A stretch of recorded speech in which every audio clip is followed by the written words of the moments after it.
Question number 3 करेंगे। Find 7/3 divided by 2। इसी तरह के आपको बाकी के पार्ट्स दे रखे हैं। यहाँ पे क्या है कि कोई फ्रैक्शन नंबर है, उसको डिवाइड किया जा रहा है किसी होल नंबर से।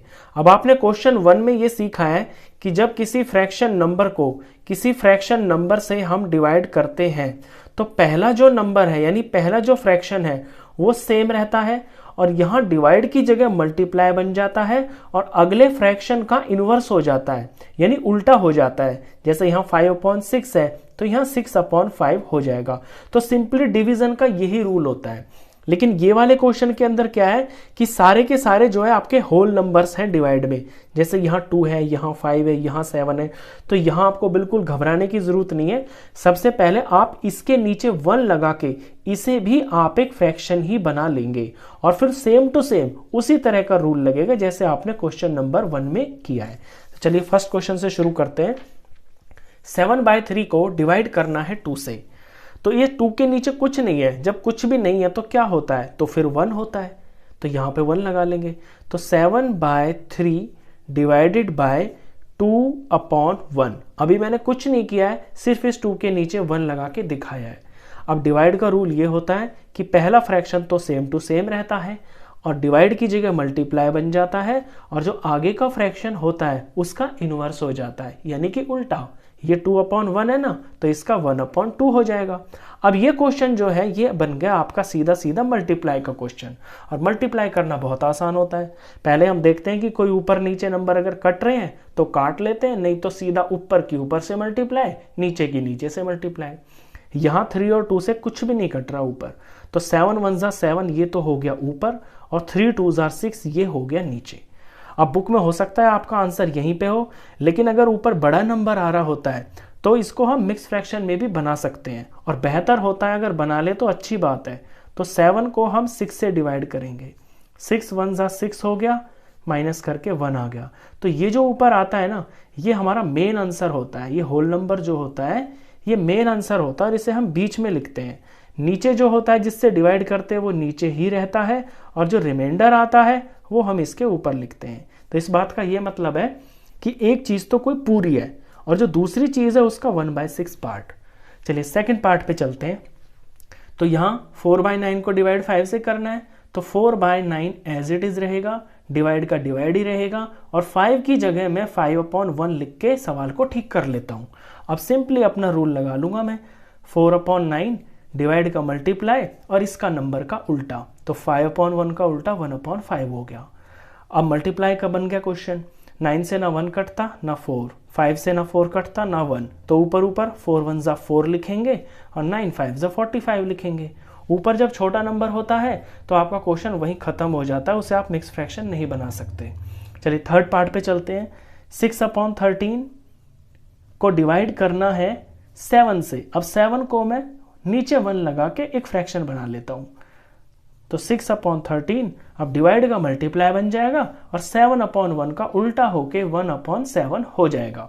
13 और 7 इन दोनों से ऊपर कुछ नहीं कट रहा, तो 6 1 6 ऊपर हो जाएगा, 13 7 91 नीचे हो जाएगा। ऊपर छोटा नंबर है तो यही सवाल खत्म हो जाएगा, यही इसका आंसर होगा। चलिए फोर्थ पार्ट देखते हैं। फोर्थ पार्ट में 4/1/3 को डिवाइड करना है 3 से। तो पहले तो मैं इस मिक्स फ्रैक्शन को ठीक करूंगा, क्योंकि डायरेक्ट हम इस फॉर्म में जब होता है ना फ्रैक्शन मिक्स फॉर्म में, तो हम इसे सॉल्व नहीं कर सकते। तो इसे इम्प्रॉपर फ्रैक्शन बनाऊंगा। नीचे वाले को बीच वाले से मल्टीप्लाई करूंगा और इसमें ऊपर वाला जोड़ दूंगा। 3 4 12, 12 में 1 जोड़ा तो 13 ऊपर बन गया और नीचे रहेगा 3 एज इट इज। डिवाइड का डिवाइड और 3 की जगह में 3/1 लिख के दिखा दूंगा।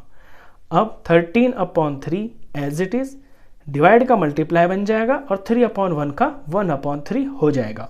अब मल्टीप्लाई का क्वेश्चन बन गया, तो 3 से ना 13 कटता ना 1, तो यहाँ सिर्फ 13 1 13 तो ऊपर आ जाएगा और 3 3 9 नीचे आ जाएगा। तो यहाँ ऊपर बड़ा नंबर मेरे को दिखाई दे रहा, तो मैं मिक्स फ्रैक्शन इसको बना सकता हूँ। 13 की 9 से डिवाइड करूंगा तो 9 1 9 हो गया, रिमाइंडर 4 आ गया।